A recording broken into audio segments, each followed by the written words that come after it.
Good evening, everybody, and welcome back to another episode of the Becoming in Agreement podcast with me, your host, Cora Coleman. I am so excited to be having a conversation tonight with someone who I have frequently collaborated with in the past and had such a great and amazing time doing so. Someone who is always a really great time, that has a lot of meaningful things to say. So I am reintroducing to all of you the Becoming a Podcast and Becoming an Agreement podcast listeners, Michelle Lynch. Michelle, thank you so much for joining me tonight.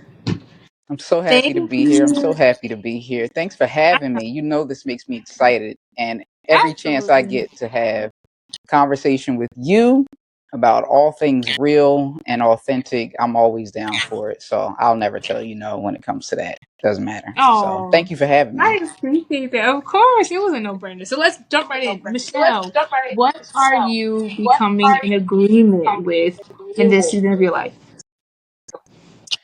In this season of my life, I am becoming in agreement with being myself, being the authentic person that God created me to be, and being okay with the journey that I'm on and the timeline that God set for me.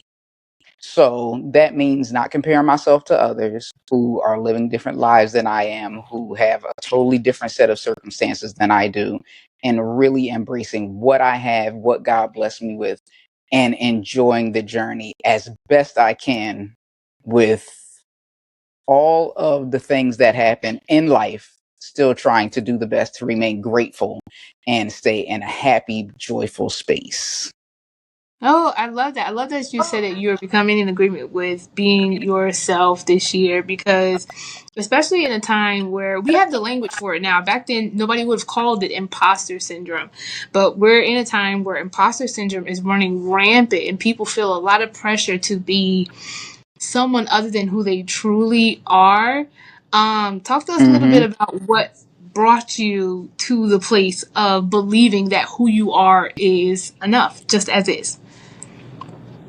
To be honest, of course, to be honest, we always, I say we, but I can Mhm. start with saying I had gone through a season of just feeling frustrated, seeing other people doing the things that it seemed that they enjoy doing, whether it be relationships, career, vacationing, all the things that we love to see people do when we scroll down our timelines or when we have conversations with our friends and family about things that they're doing in life. And I had to make peace with the fact that every season of my life wasn't going to include every single piece that I would like all at one time, if that makes sense. So Mhm. there are seasons of our lives where we're going to be working really hard. I'm in seminary right now, so I'm not going to vacation at the same rate as my friends who are not in school are.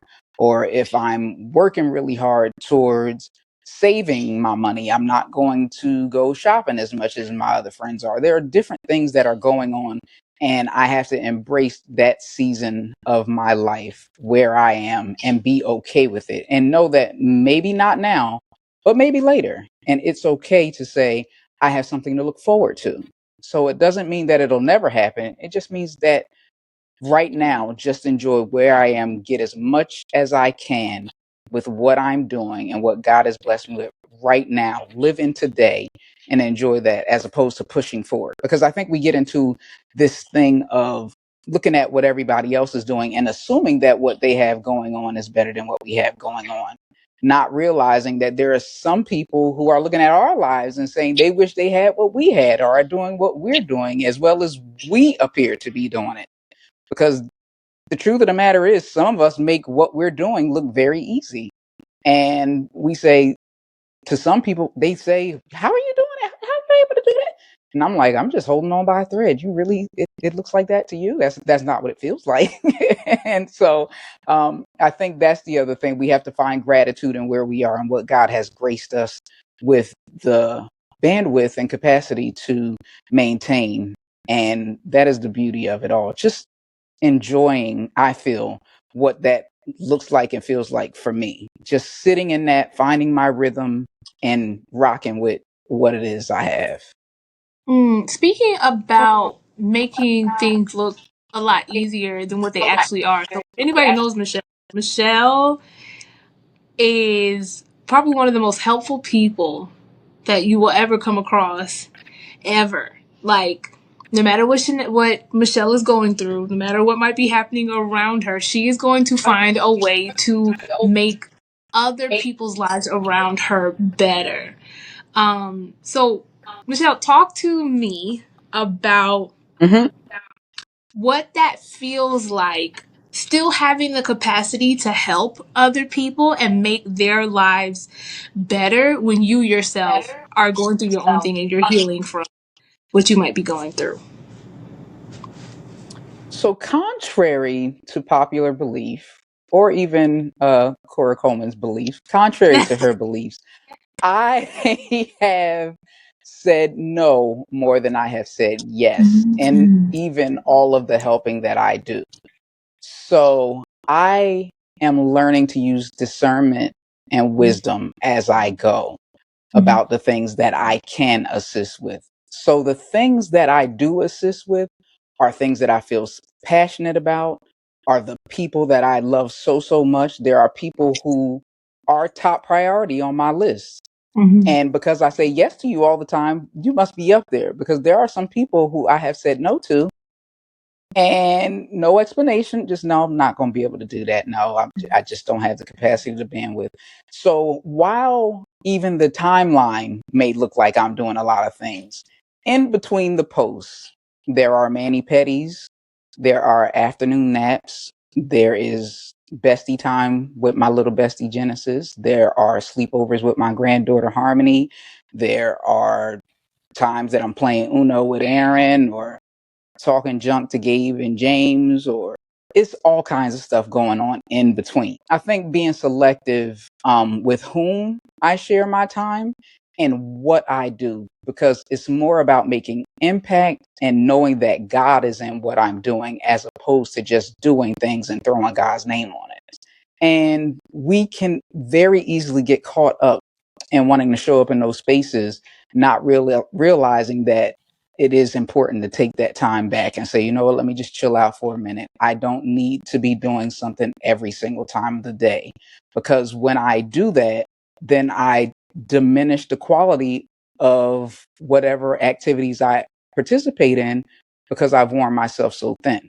So Mm. I love to help people. I am passionate about helping people. I help the people that I absolutely love and I am able to help and that I have the capacity to help.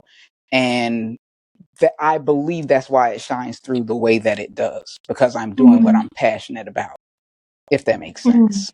It does make sense. We're going to circle back and talk about capacity, because I absolutely want to talk about capacity and bandwidth. But you said something in between that, talking about how sometimes our desire to be a part, I'm going to paraphrase, our desire to just be a part of something will have us doing things and just throwing God's name on it.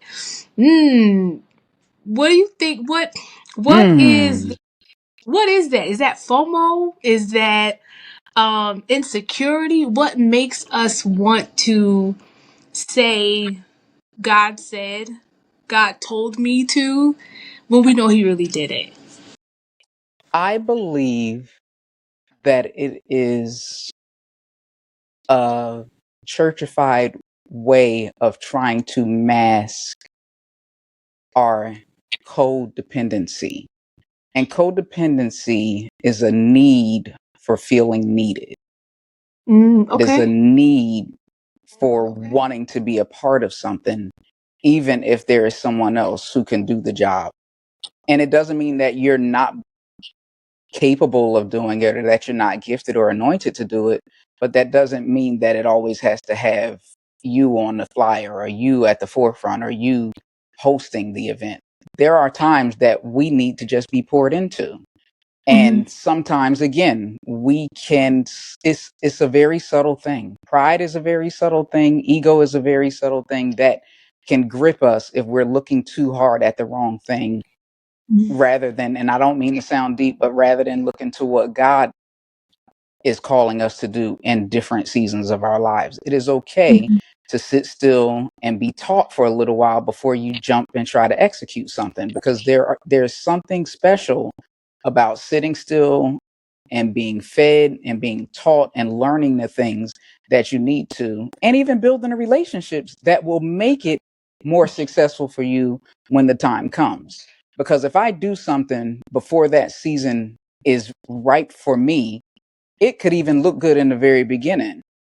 You could look at an apple and it can look ready. I have an apple tree outside my house, and I can pull an apple when it turns red and bite into it and realize that I pulled it too soon or Mm-hmm. snatched it too soon. And if I'm fighting to get it off the tree, that means it's not ready yet.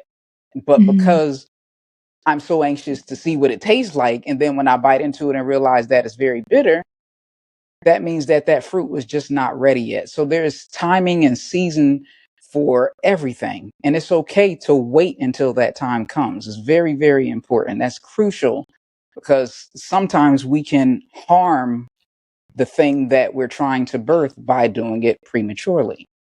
And there are certain challenges you will have unnecessarily because you've done things outside of the timing that it should be done. So that's very, very important to me at this time in my journey. And that's why I say, like, I love helping people. And we have this conversation all the time, but I really find joy in cheering my friends on and saying, oh my God, what are we doing now? Like, I was so excited when I saw that you would, like, I was amped. It felt like it was already us, but I was like, but you already know, like, that's how I feel about you and the things that God is doing in your life. So I'm okay with cheering my friends on from the sideline. I'm okay with supporting my pastor. I'm okay with supporting my friends. Whatever is going on, whatever my friends are doing, I love to support them in that. While I'm in Mm-hmm. seminary, while, my kids are going through their changes and all the things, I know that the time will come, but in this season, I'm okay with supporting. And until God says otherwise, I will be okay with being that support person. And that's not saying no, never. That means that while I'm doing one thing, I don't want to cut corners. I don't want to cut corners. I want to make sure that that fruit is really ready and juicy when it's time to pull it off. I really want to. I want to pluck it off and everybody enjoy it. I want everybody to enjoy it. So. Mm-hmm. I want you to talk a little bit more. This is going to come back to like capacity and the bandwidth and all the kind of stuff. In the previous podcast, I was talking to my Mhm. sister. We were talking about like manufactured grace. We try to find the grace for someone, and we just don't even have the capacity for them because it's not God given capacity. I want you Right. to talk to me about the dangers of trying to create your own bandwidth or capacity for something that for maybe fruit that's not even yours to pick. Oof. Oof. Yeah. Anything manufactured and that is not authentic will never have the lifespan and quality of something that God did with God's own hands. And Mm, the things that God does are good and very good. We know mm, we know that God is an amazing God. And I believe that, again, going back to codependency, we have this need of feeling like everything needs to be done by us. And here's the problem with that. If I run to everyone's rescue all the time, trying to be the fixer, that then puts me in the way of allowing them to learn the lessons they need to learn that only God can teach them.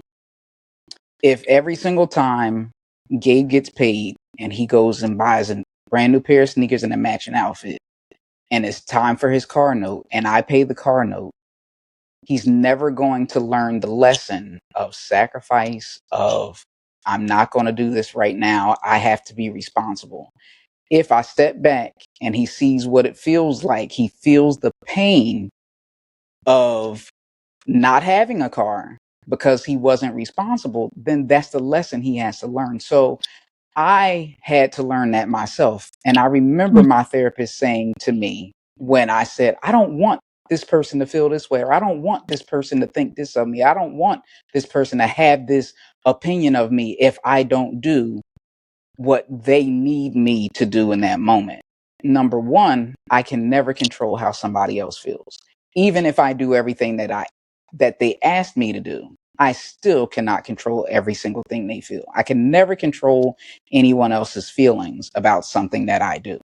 And we know this because I know at least once or twice we've done something for someone and expected a particular response from them and thought that they would be a whole lot more grateful or a whole lot more excited about the sacrifice that we made for them. Mm-hmm. And they didn't respond the way we thought they would. Or we let somebody Mm-hmm. borrow some money and they said, I'll give it back to you on Friday. Can I borrow $20 till Friday? You say, you know what? Yeah. And $20 is not really that big of a deal to you. He's like, yeah, go ahead. I'll let you borrow it. Friday comes and you see them. You don't even mention the $20, but they're upset that they got to give you back the $20 when that's what they promised. You didn't ask for it back, because if you don't get it back, you're okay. But the Mm-hmm. principle of the thing is that, I tried to step in the way, again, step in the way of doing something. And now we're having a bit of an emotional tussle because there was an expectation of how we wanted them to respond, and it didn't turn out the way we wanted it to. So I think manufacturing blessings and trying to be that fixer can be very stressful. It can cause issues that we don't need it to cause, and it can cause us to be frustrated in moments that we really will wind up struggling in. So that is my take on manufactured blessings, manufactured grace. Anything that God gives freely uh, is not our place to jump in. We have to allow God to be God and be okay with trusting that God is going to take care of those people and their situations, and not feel that it is our responsibility to do so. What does codependency satisfy for the person who is operating in that? It makes you feel important. It feeds your ego. It makes you feel like someone needed me and I did that for them, even if I Mm-hmm. couldn't afford to do it, even if Mm-hmm. I know I have bills to pay myself. But if you come to me and say, Michelle, I saw this new outfit that I wanted to do, or I wanted to throw a party and I know it'll be great. I'm going to help you. And at times when we should say, you know what, let me think about it, our emotions get the best of us and we say yes way sooner than we should say, you know what, give me some time to think about it. I'll get back to you. Mm-hmm. And that one thing alone would save us from making promises that we're unable to keep, or making promises and making decisions that would cause us to look back and say, I shouldn't have done that. But now I got to Mm-hmm. keep my word. I don't want to go back on the word that I made, because my word is my bond. So if I tell you I'm going to do something and I don't do it, now I don't want to disappoint you. So that is a very important thing, I believe, that we should pause and reflect on what it is we're doing and why. We have to Mm-hmm. reflect on what it is we're doing and why, and just slow down, because for a person like me, I love to help people. So yeah, and it normally would be a natural thing for me to say yes first, but now I'm learning to say, can I think about it for a second? Just give me a couple days, give me till Tuesday, give me till Wednesday, I'll think about it, let me see what I have going on, I'll get back to you. That Mm-hmm. gives me time to say, can I really afford to help this person? Do I really have time for this? Do I really have the capacity to this? Do I have homework to do? Did I tell Becky I was going to babysit? Did I tell Genesis we were going to the park? It gives me time so that I don't disappoint other people in my family, or exhaust myself, or become resentful towards you because I said yes to you. Mm-hmm. So I think that is one of those things that is very important as well. Like I am very honest about the status of my phone, that it is always on do not disturb. Mm-hmm. My phone is always on do not disturb, because I need to set very important boundaries around my day. around Mm-hmm. my entire day and around my emotions and around my rest and around the things that I'm doing. And I need to be able to focus. The text messages will still go through. I just won't be alerted. The phone calls will happen. I'll have time to go back and see what phone calls I missed. There are a few people who can get through the yellow tape on the do not disturb, but I have to keep my phone on do not disturb to guard my schedule and to guard my heart and my mind. So that is one of the key things that I do. That's my personal trick that I do. So that doesn't force me to be in a position of desperately answering a question too fast or doing something too fast. Because if I know that I'm yet being delivered and yet becoming of being delivered from codependency and wanting to help everybody, then I know that that's something that I have to do so that I can Mm-hmm. protect myself and again protect my friends, even protect Mm-hmm. the people who are coming to me. If I get a text message, I can look at it and say, okay, let me think about this for a second. Or if I hear the voice message, I say, okay, let me think about it before I call you back and tell you whether I can look at my schedule and see whether or not I can help or whether or not I can show up or whether or not I can afford it or whatever the case may be. So Mm-hmm. I think that goes back to what it feeds us and being self-aware of what it is that we are we're prone to. We know our own behaviors, we know our own patterns, we know our own rhythms. So when you know what that is and you know that you get high off of doing something nice for somebody and seeing the reaction when you do nice things, because we do, that is a shot of dopamine. If I do something for you and you go, oh my god, that makes you feel so good. Mm-hmm. It makes you feel good when you've done something for somebody. And again, you look back, you be like, man, I couldn't even afford to do that. What did I do that for?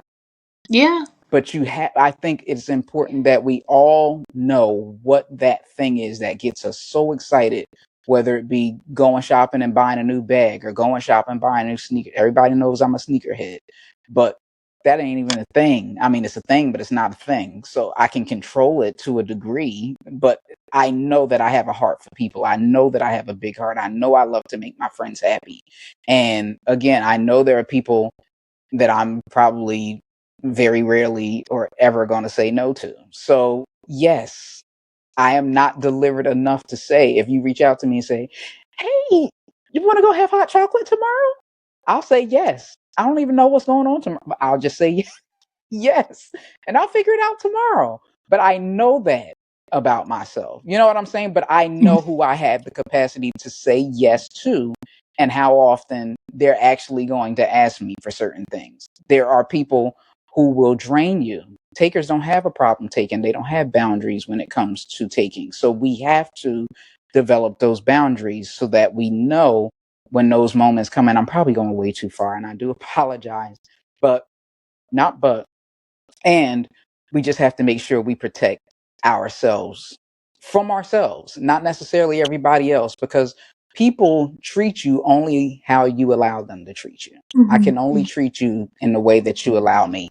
And you let me treat you how I treat you based on how you feel about yourself. So if you feel like you deserve to be treated a particular way, you'll allow it. But if you say, you know what, nope, Michelle, no, we're not doing that today. No, I'm tired of eating peanut M&Ms every time. Every time I see you eating peanut M&Ms, I don't want to do that anymore.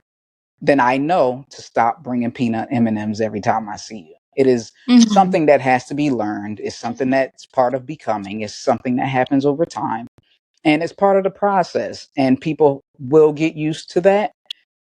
It may not be easy all the time, because saying no and creating boundaries can shock people from time to Mm-hmm. time. It can. And that's okay. It really is okay. I no, you're not going too far because this do anyway. But um, I want to ask you. So, as someone who a lot of times says yes, or is I'll put it like this: I'm recovering from saying yes. I just got to the point, maybe at the end of last year, where I realized that I really don't have to do the things I don't want to do.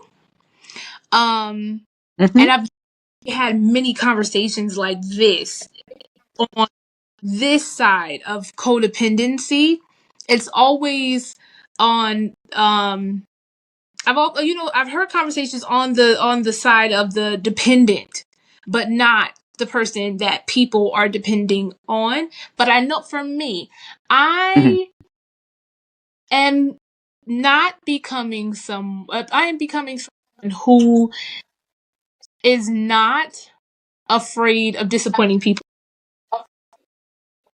I used to be so afraid of disappointing everyone because I didn't want anyone to be unhappy with me, um, Mhm. with me specifically. So, and I'm guessing, is that also a form of codependency? It is, and again, that is okay, Mm-hmm. because again, I had to learn it, and I was in my 40s by the time I learned that I had no control over other people's feelings. And that Mm-hmm. freed me in more ways, and that helped me so much in ministry, in parenting, because I always thought that if I couldn't make a person happy, I couldn't make a person satisfied, I couldn't make a person feel relaxed, I couldn't make a person feel whatever way I expected them to feel as a result of my acts of service or my quality time, or my gifts or my affection, all the things. I thought that it was somehow my fault. But now I am realizing, just like it is my responsibility to self regulate, and Mm-hmm. whatever that means and what it takes for me to get there is my responsibility.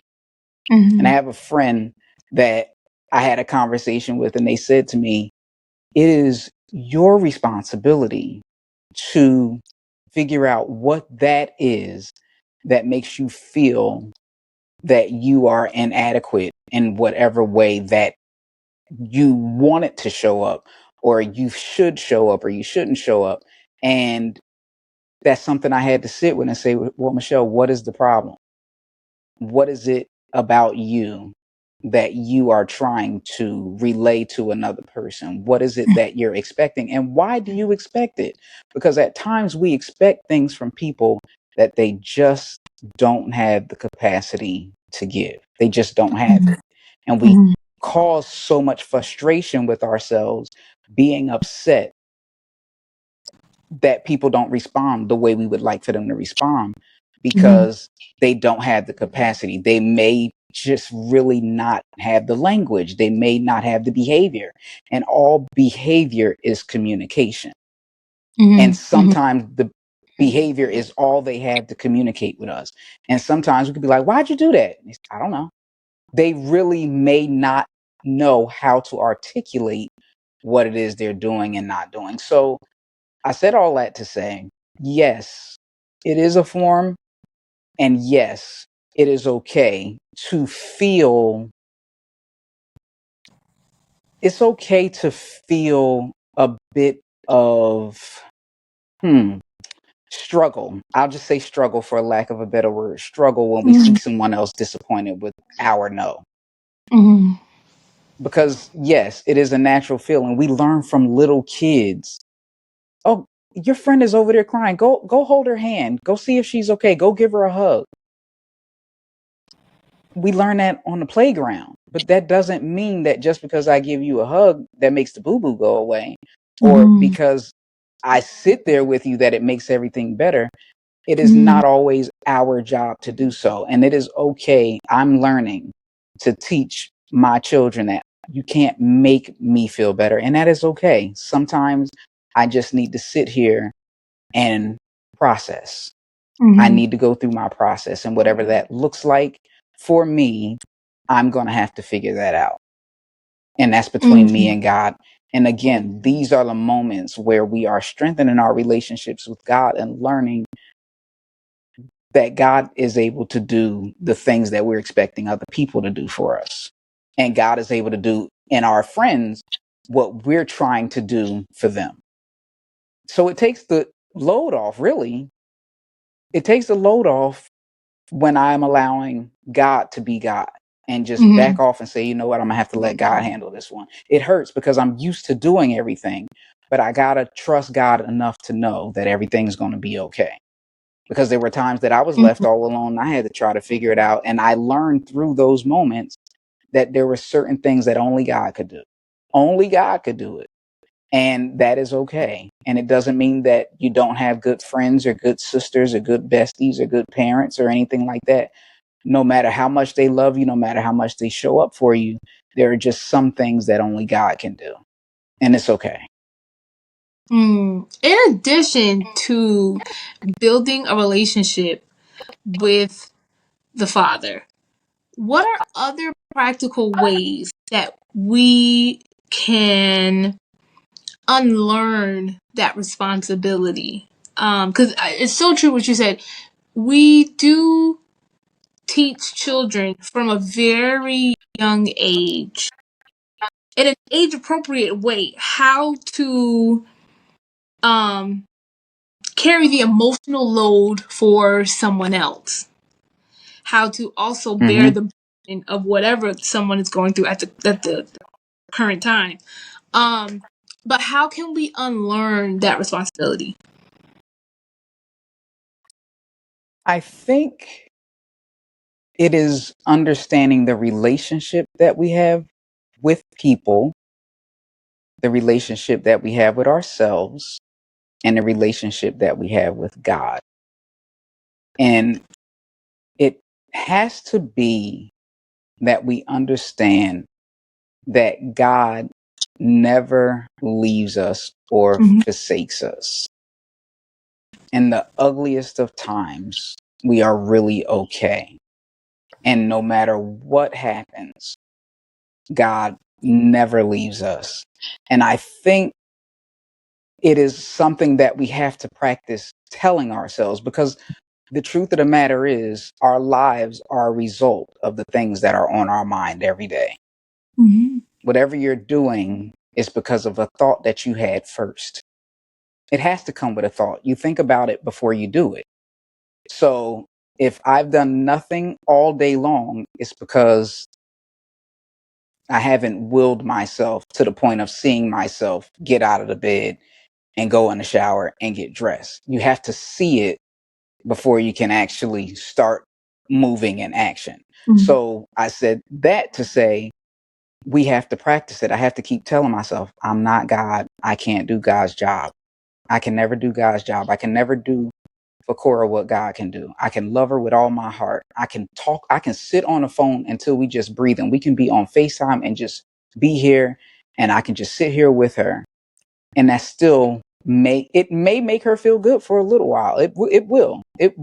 We do hold people's hands just like a pacifier with a baby. You can put that does not fill the baby's tummy, Mm-hmm. right? It relaxes them for a little while. It'll last for a little while, but it only gets you so far for Mm-hmm. so long. And we have to realize that we are acting as pacifiers for people, but we can never fill that void that God can fill. And we have to tell ourselves that that's something that I can only tell myself. That is something that I had to come to grips with within myself. And I remember last semester I was in class, and my professor, who's a pastor, said, you know what? He said, Michelle, if you say no to certain things, what you think gonna happen?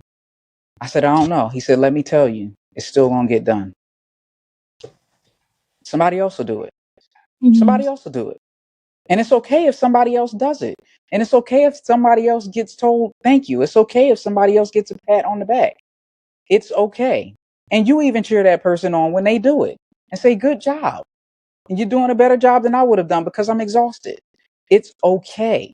So we have to tell ourselves, you know what? I might not be able to do X, Y, and Z for a person. I might not be able to pay their bill for them or show up for them or give them a ride. If I don't give one of my kids a ride home from basketball practice, they'll get a ride home. Yes, I'm responsible to do so, but I know for myself, there have been times I expected somebody to do something for me, and I was at the end of my rope, and I said, I don't know what I'm going to do. but God makes ways, whether it be through another person or God gives me the resources that I need for something to happen for me. So I think that is the important thing, that we have to really tell ourselves everything is going to be okay, even if I don't do it myself, even if I decide not to show up in this way, in this particular way, that something is still going to work. Everything can still work out okay, even if I'm not in the middle of it. I don't have to be the center of everything all the time in order for things to progress.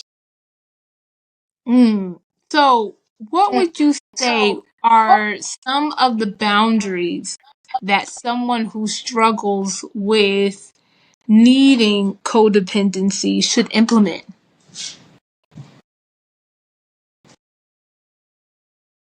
I think the best way is to have the conversation with yourself first.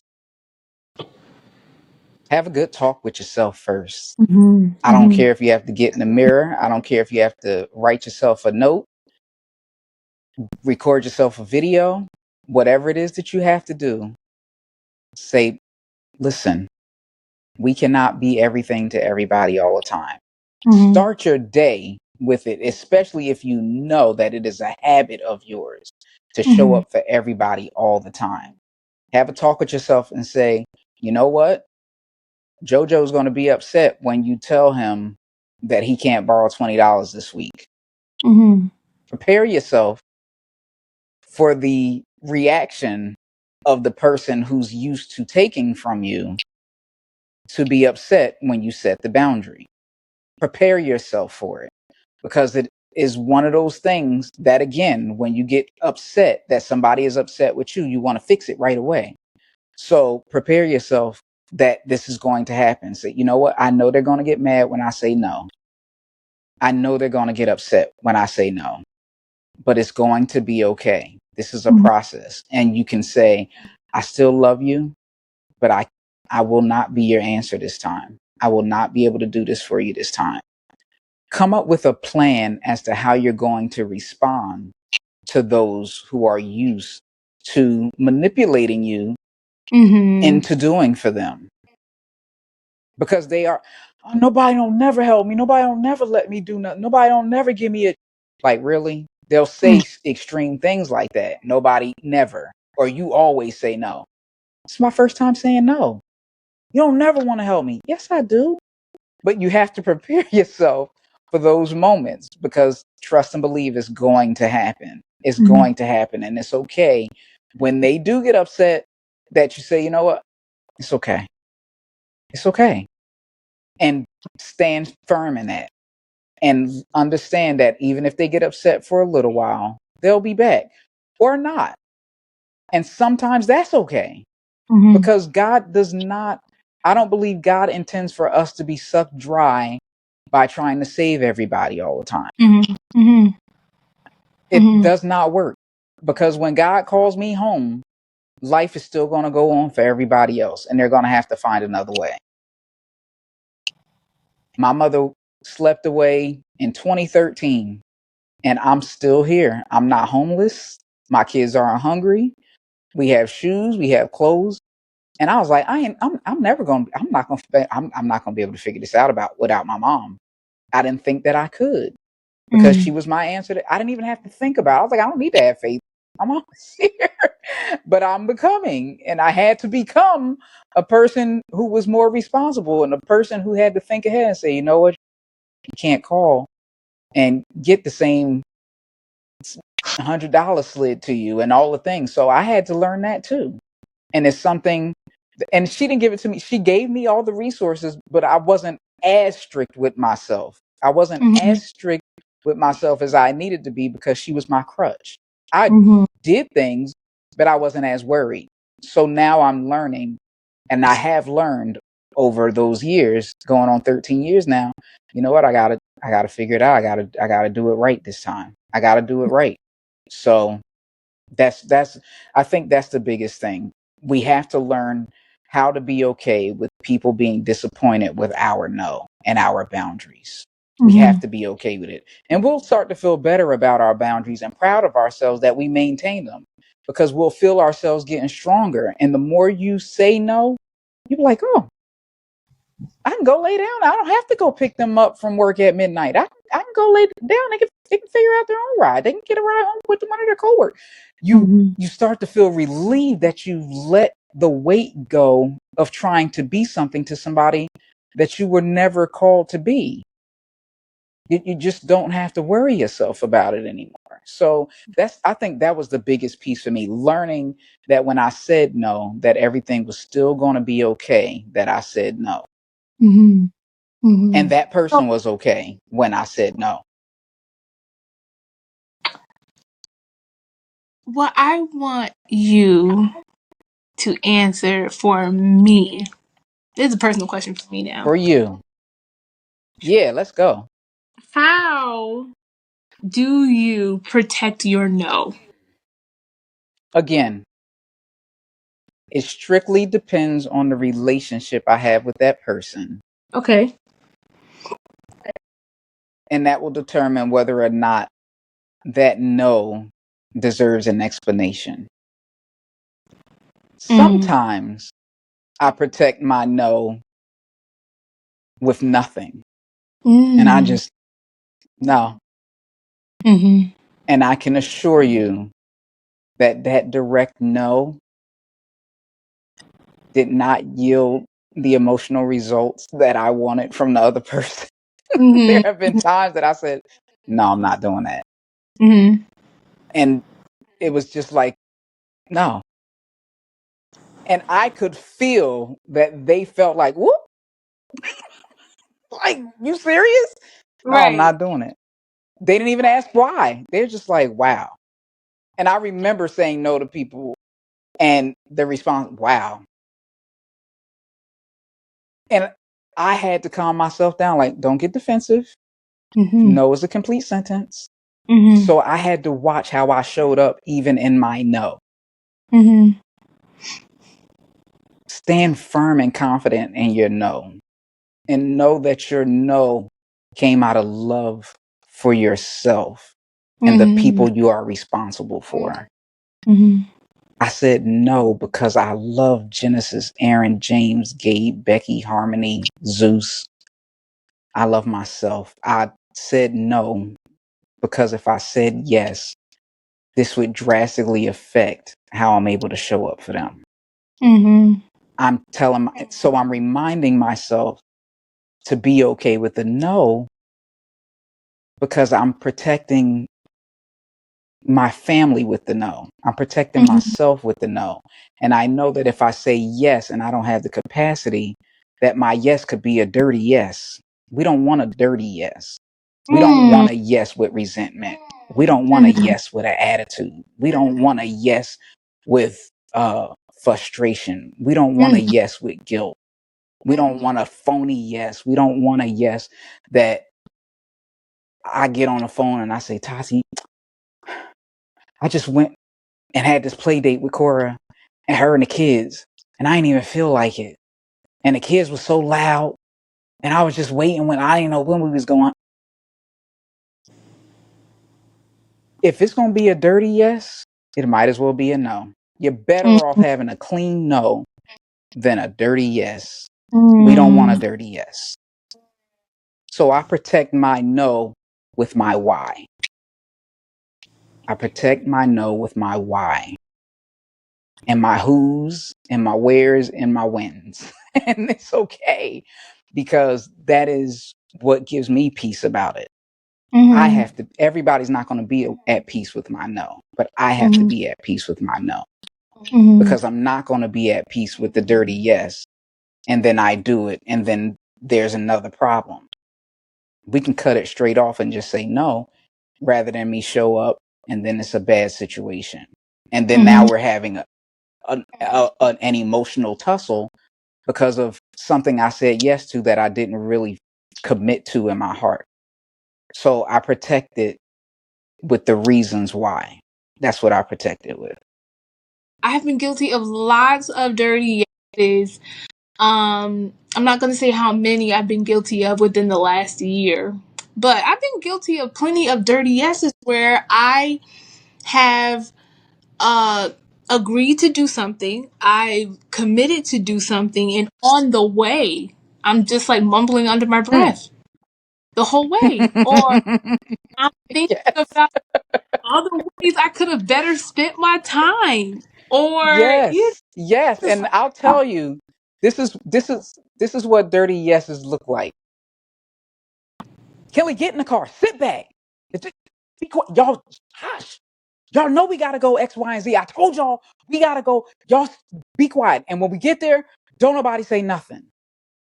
That yes is so dirty. You are now pulling your kids into the dirty yes, or you ah, snatching things, or you rushing, or you tripping out the door, or you speeding, you getting a ticket, you getting pulled over, you getting a flat tire, you mm, getting potholes and all things.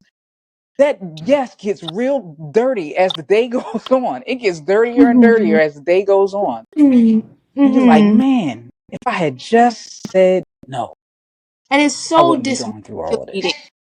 It's so dysregulated. It It's so dis. is. It is. It throws your rhythm completely off, and Mhm, you can't really get it right until the next day because you're sitting there thinking about all the things you could have been doing instead of this thing that you said yes to. mm. It's okay. It's okay. No more dirty yeses in 2026. No more dirty Uh, yeses. Have no a more. clean no. No more dirty yeses. We gonna say the clean no and I say I think for love you. No. ooh, I think for me, the reason why I have given so many dirty yeses in the past is because I tried my hardest to not be the villain in someone else's narrative. I don't care about that Of now. course. Now there are some my life there's some, I am committed to being the villain in some narratives, Oh to, yeah. you know, I am committed to being the villain in some narratives because of my stances on certain things. But in the past, I would That's think right. about um all the ways I could not look bad in someone else's story. And that goes back to what you were saying Mm-hmm. before about, we can't control how people view us. Um, Mm-hmm. because they're gonna view us however they view us, no matter how good we've been to them. That's And right. sometimes when you give a dirty yes, you're doing it because you're doing the other person a favor, and then you still wind up being the villain anyway. That is one thing I've learned, that when you compromise somebody, whenever there is compromise, somebody is left without something that they wanted. That's what Mm. compromise is, giving up something you want so Mhm. somebody else can be happy. Mhm. That's what compromise essentially is. So if I give up my time and say, you know what, I'm not going to drive you all the way to North Carolina, but I'll drive you to Delaware. I'll drive you to Mhm. Delaware, and whoever is coming to get you from there, let them get you from there. But I've Mhm. still given up something because I could have just said, no, no, we're not going anywhere. Get your ride to Virginia and you can figure it Mhm. out. And it's not because I don't like you. It's because I have to honor myself and the time that God has given me and be a good steward over the time that God has given me. If God has blessed me with the wisdom and the wherewithal and the resources to do the things that God has called me to do, and I'm not called to serve you in this season. I'm not called to you. You're not my assignment. Mhm. Everybody is not my assignment. Every ministry, I can't be over the men's ministry at my church. I'm not on the praise and worship team at my church. I'm not over the children's ministry at my church. I love children and I like to sing. That doesn't mean I need to do it. That's getting in the way of somebody else being able to do it better than I can because they have what it takes to do those things. I don't need to be so addicted to the idea of saying, we thank God for Minister Michelle showing up at the men's ministry. That men's breakfast was really good. What business do I have trying to put together a men's breakfast? What business do I have trying to run from that and then set up juice and crackers for the kids and then running to praise and worship rehearsal after that? Why? Just so everybody can say good job? And then at the end of it, is that the reward? Is that the thing that I wanted? Is that the thing that I was looking for? Is that the goal? So I have to sit with myself, Michelle, why do you need everybody to say way to go for every single thing? Why isn't it okay for them to tell Sister Trisha that she did a good job with taking care of the children for children's ministry? Why can't you just drop some sips off and support her in that? Why can't you just bring the animal crackers? And do people still, I don't even know if people still eat animal crackers, but that's just me being old. But you could drop off the animal crackers. you can bring the apples and the orange slices, whatever it is, whatever the case may be. You can help. It's okay to be a helper and not be, you don't have to be the headliner all the time. You know, so we wear ourselves out trying again to be that person. And it's okay to not be that person. It's okay to be the awesome person at wardrobe change to help the people in the background to make sure when it's time for them to take stage that everything still looks great. You can still be a part, but you don't have to do everything. Because again, if you're going to do it with an attitude, if you're going to do it frustrated, if you're going to do it irritated, and if you're going to do it haphazardly, then there's no point in you doing it. So that is again something that we have to learn to become okay with the no, become okay with the response to the no, become okay with protecting your boundaries and really looking at yourself and say, how do I feel about myself? What do I feel I deserve? Is this right here a reflection on what I feel I deserve? Is this a reflection of what I feel I deserve? Because if it's not, then there's something that needs to change. Because if nothing changes, nothing changes. Thank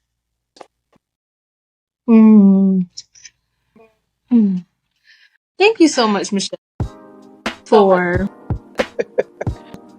this was such a really good, honest conversation about codependency and boundaries and the need to really have a conversation with yourself. Check your motives, check your heart. See whether or not, all of the things that you are doing, are you in pursuit of a dopamine hit?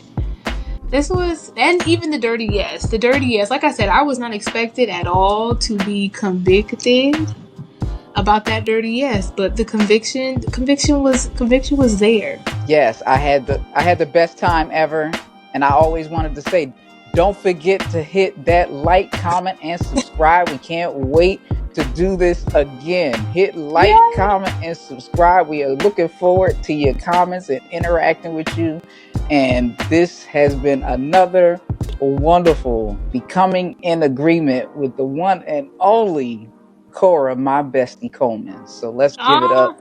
And I am so proud of you. And I am so grateful that I had this opportunity. You have no idea. You do have an idea because I'm absolutely crazy about you. And you know that forever and ever and always. It is always a pleasure. I can't wait to do it again. I'm looking forward to it. I am inspired by you every single day. You make me smile every time I look on my timeline and I see what you're wearing and I see what you made for your kids for lunch. If I had a do-over, I'd make my kids lunch just like you. But they got what they got. They got Lunchables. So we just gonna praise God for what he's done. Thank you. Thank you so much. I love you, Michelle. Thank you for joining me tonight. I love you so much. I can't wait to do it again. All of you all, like, subscribe. I want you to share with someone who you knew gave you a dirty yes recently. Share this with them. This is for them. This is for them. Yes, it is. Hey, thanks so much for tuning into this episode of Becoming in Agreement podcast. To start our walk together, make sure you hit the subscribe button and you hit the notification bell so that you'll never miss a drop. I'm going to ask you to comment, share, like, and send this to someone that you care about.